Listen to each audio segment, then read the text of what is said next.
Hey there, fellow spreadsheet enthusiasts.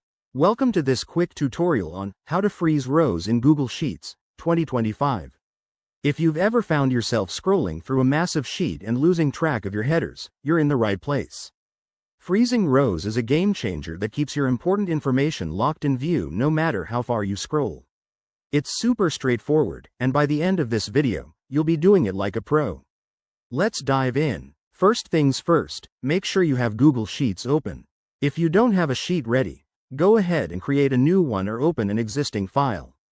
For this example, let's say you have a table with headers in the first row that you want to keep visible. Step 1. Click on the row below the one you want to freeze. For instance, if your headers are in row 1, select row 2 by clicking on the row number on the left side. This tells Google Sheets exactly where to stop freezing. Step 2. Head over to the menu bar at the top. Click on View. In the drop-down menu, you'll see an option called Freeze. Hover over that, and a sub-menu will appear with choices like No Rows, 1 Row, or Up to Current Row. Step 3.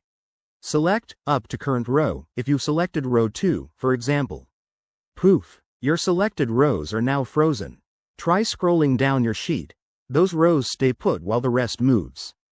Awesome, right? If you need to freeze more than one row, just select the row right below the last one you want to freeze. For multiple rows, Google Sheets makes it easy to adjust on the fly. One quick tip. If you change your mind, go back to View, greater than Freeze, and select No Rows to unfreeze everything. This feature hasn't changed much in 2025, but it's still as reliable as ever for organizing your data. There you have it. That's how you freeze rows in Google Sheets. It's a simple trick that can make your workflow so much smoother. If you found this helpful, give this video a thumbs up, subscribe for more tech tips, and drop a comment below if you have any questions. Thanks for watching, and I'll see you in the next one.